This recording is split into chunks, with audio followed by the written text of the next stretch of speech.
it's a little earlier than I planned, but I think we've got to kind of open up the floor to questions, or they just won't get in. Or they just frankly. won't. Well, Mr. Mark Bennett has a question. Why wasn't I in it more? Is that the question? Explain your catch-22 scenario with the business that you've tripped sex upon. is supposed to work.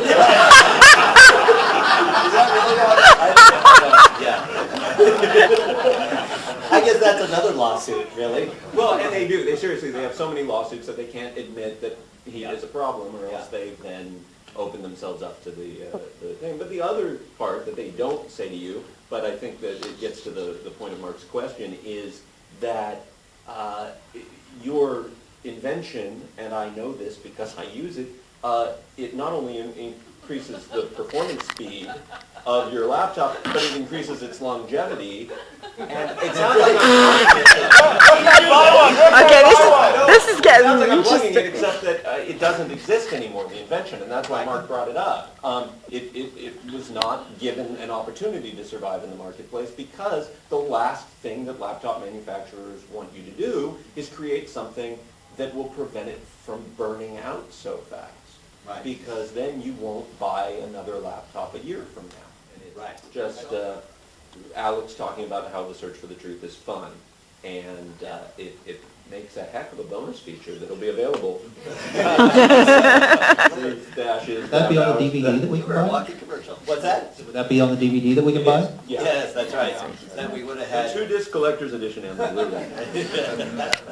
All right, if we've got another question, is that a hand going up? Is that a hand And up? I see all these conspiracies in literature, and I see them, all around, and it's even coming to fruition, bigger and bigger and bigger in frickin' fiction and all that. My question to you was, did you feel that for the most part people were constructing a truth from truths that they had seen, or at what degree of it was imagination?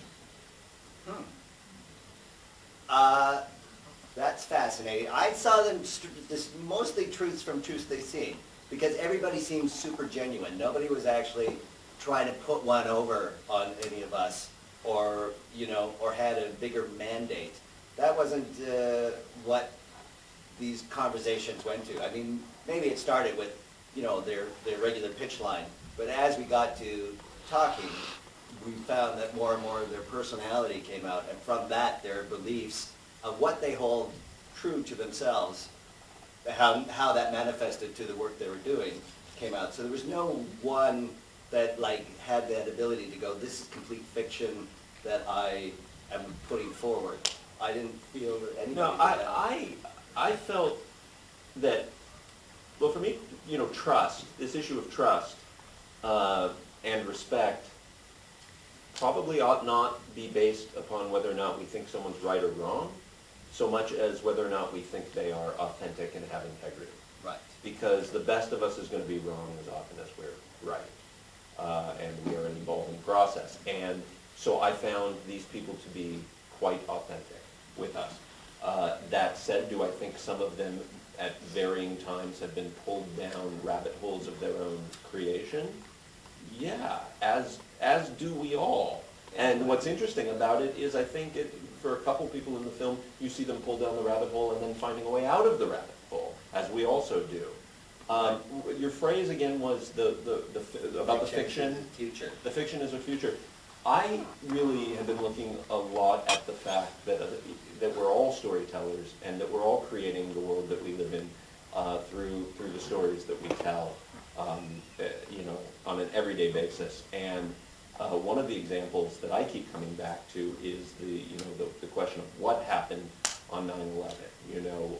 I find it interesting to be talking about this here in the United Kingdom, where I get the feeling after the 7/7 bombings, after a couple years, it was like, okay, that happened, we're moving on. We're about to have the 10th anniversary of 9/11. No one's moving on in any way. And I feel like maybe it has to do with the fact that we didn't really ever deal with it in an authentic way to begin with. And so where I get with 9/11, and I don't mean to say that the question of who's responsible for it isn't important. From perhaps a criminal justice standpoint, it is important bringing people to justice. However, for me, it isn't important because what I hear are two distinct stories, and I'm certainly going to paraphrase them, but you have the official story, which is that these terrorists operating under cover of darkness facilitated this plan to bring these towers down, to create terror and chaos so that America would willingly give up its own freedoms in order to protect itself. And then you have the counter version of 9/11 truth, which is that these people in the U.S. government, working under cover of darkness, planned and facilitated to bring these buildings down, to create terror and chaos, so that we would sign off on these wars and sign off on giving up our own freedoms.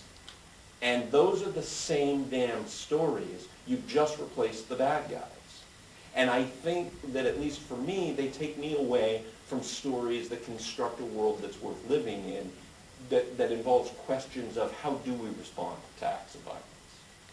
And, and that's why I think it was important, whenever anybody brought up in the film how they might have been motivated by what happened on 9/11 in such different ways, we should maybe include that. Because there are as many different responses to something like that as there are as many different people. Did that answer? Yeah, it did. Before. And, it does take a great deal of, I think, courage and trust that we're not going to make them look in any, Right. Yeah. Yeah, the only person who looks like Or an ass. inauthentic. Right. The only person is you. Yeah, that looks like an ass in this movie is me. I look like a complete jerk. Thank you very much. Let's get another question over here. Yeah. I guess in relation to what you just discussed with 9/11, how does Dean feel about portraying or depicting the story that was aired in 2000? Well, but Yeah. Well, the weird thing was that I did not connect the two. When I saw that, I had long forgot about the show, and it wasn't until the writers called me, going, "Are you watching this?" And the writers were really freaked out about this. And then I felt a responsibility then to express the writers' concerns and fears and sort of bring it all together. But I never thought there was like, I'm personally responsible for putting that out there, and now I carry this doom of cloak of guilt around or anything like that. It was more a weird coincidence. And isn't this a way to bring this story out, that because in The Lone Gunmen we set it up as a conspiracy, that was to start an international war on terror, that then this gave the traction for a truth movement that may or may not be true or not, but that the fact is that there's a show that can correlate to that, I was, pleasantly surprised, while at the same time looked at the rest of the episodes of The Lone Gunmen going, well, is there a car that runs on water, and is there super intelligent military chimps out there? And all our other episodes, could they be true as well? But all of them did have something in common. And the Lone Gunmen, the characters themselves, what they expressed, had something in common. And getting back to this 9/11 narrative, the problem that I have with the truth movement narrative is this idea that we need to prove that it was done by our own government so that people won't buy into these wars in the future. And I keep thinking, well, maybe that's adding an unnecessary step, because maybe these wars aren't a good idea in the first place. Right. And maybe, we should be asking questions of how can we ever believe what we're being told as the motivations to go to war when there are such powerful corporations that stand to make so much profit off the destruction and death of people around the world. When there is such an intense profit motive, how can we ever trust it?